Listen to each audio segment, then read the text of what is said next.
Welcome back to Fort Lewis. Today we are processing peppers. I've got thousands of them growing out here. The temperatures are expected to drop into the 40s next week, so I want to go ahead and harvest as many as I can and also make room for some of the winter vegetables. Something that I've learned recently, instead of yanking the entire plant out, what you want to do is snip as close to the root base as possible and leave those root channels in the soil for the next round of vegetables to use, and that way you're not disturbing all the microorganisms and all the life that's teeming inside of that soil. So I'm going to pull up several plants or snip several plants at the base, and then we're going to take them inside, sort them, dehydrate them, and make some pepper powders, as well as ferment some pickled peppers. I've got about 15 stalks in the house, and so we're going to cut them, sort them by color, and get them dehydrated so we can have a little taste of summer all winter long.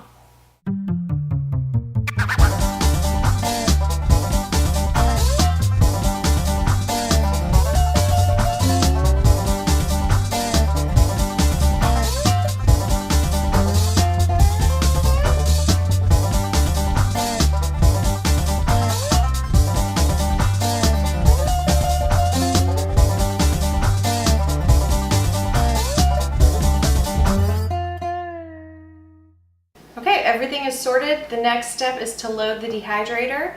If you don't have one of these, you can always just use a cooking sheet in your oven at the lowest setting to completely dry the peppers. I'm going to load my fullest sheets on the bottom. I had more red and green than some of these other colors.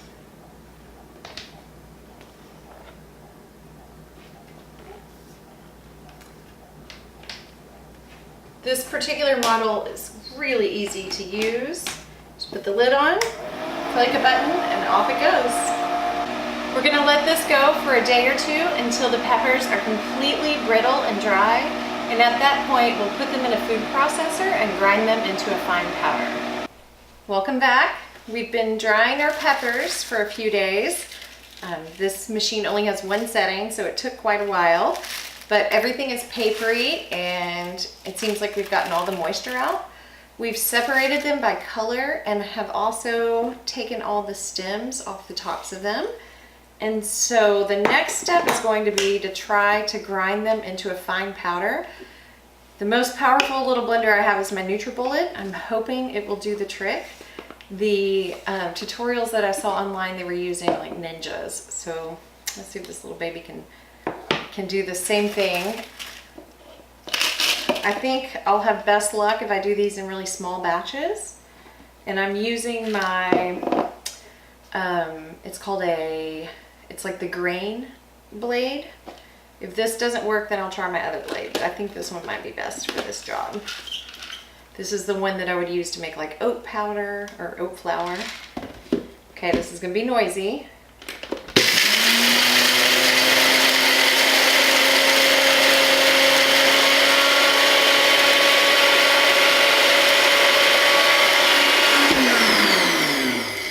Actually seems to be working perfectly.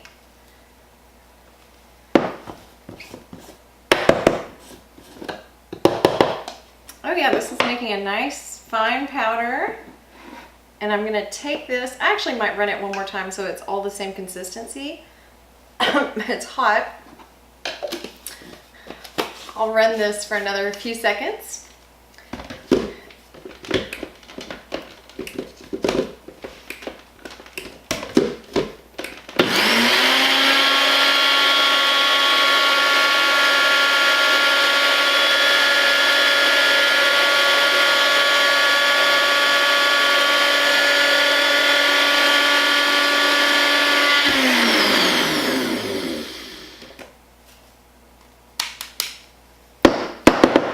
Fantastic. That's exactly what I wanted. Okay, so we have the consistency we were looking for. This is a really nice fine powder. The color is bright and vibrant.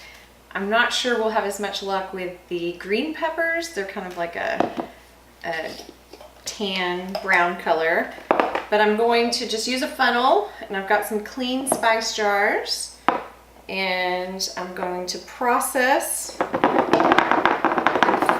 all of the peppers and fill my jars. I think these would make wonderful Christmas gifts. You could do a plethora of different peppers. I'm pulling several today, so I'm going to grab some of the chilies perhaps and try the same thing with those. But yeah, this is perfect. So one batch down, about 5 or 6 more to go.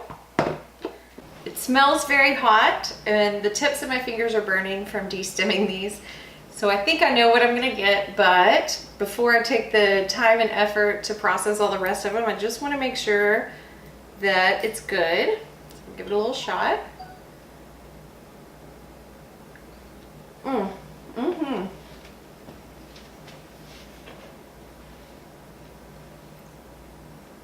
I think this is something that you would want to use sparingly. It's very spicy. I can't feel my tongue and the back of my head is burning. These are good. I have a feeling these tiny jars are gonna last a long time. Thank you for joining us at Fort Lewis. If you enjoyed the video, please like it, subscribe to the channel, and click the bell below for notifications. We'll see you again next time.